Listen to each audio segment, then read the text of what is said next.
संजय राऊत उद्धव ठाकरेंची भाकरी खातात पण चाकरी शरद पवारांची करतात अशा शब्दात नरेश म्हस्केंनी टीका केली आहे। एकनाथ शिंदे कृतज्ञ असते तर राज्यसभा निवडणुकीमध्ये पराभव केला असता तुमचा, असं नरेश म्हस्केंचं म्हणणं आहे। आमदारांची इच्छा नसताना तुम्हाला मतदान करायला लावलं आणि खासदार म्हणून निवडून आणलं, त्याच आमदारांना तुम्ही लाखोली वाहताय, त्यामुळे कृतज्ञांचे शिरोमणी तुम्ही आहात, अशा शब्दात नरेश म्हस्के यांनी संजय राऊतांवर टीका केली आहे।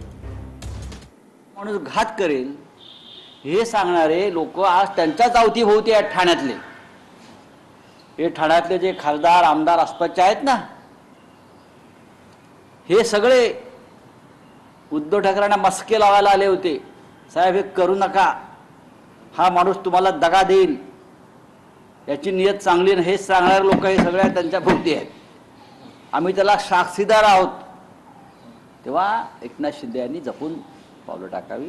शिंदे साहेबांची जी भूमिका घेतली त्या अगोदर 1 महिना अगोदर मला बोलवलं होतं आणि त्यांना मी जाहीरपणे सांगितलं होतं, एकनाथ शिंदे साहेबांवरती अन्याय करू नका। ज्या दिवशी एकनाथ शिंदे साहेबांनी भूमिका घेतली त्याच दिवशी ज्यावेळी उद्धव साहेबांनी मला फोन केला, मला भेटायला ये, त्या दिवशी सुद्धा त्यांना मी सांगितलं होतं, आम्ही एकनाथ शिंदे साहेबांसमोर सोबत आहोत, मी तुम्हाला भेटायला येणार नाही।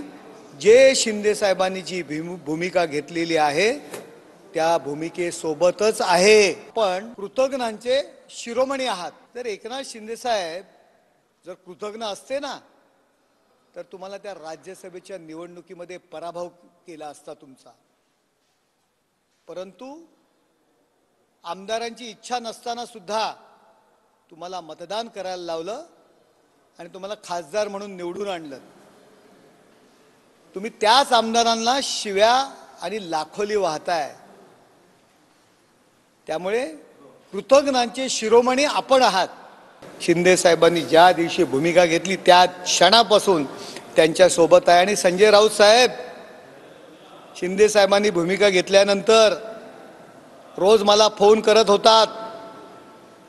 3ऱ्या दिवशी 4थ्या दिवशी एकनाथला सांग, मला नाइलाजाने मला यांच्या सोबत राहावं लागतंय, पण माझ्या बद्दल मनात काही काळं ठेवू नको, हे तुम्ही स्वतः मला फोन करून सांगत होतात।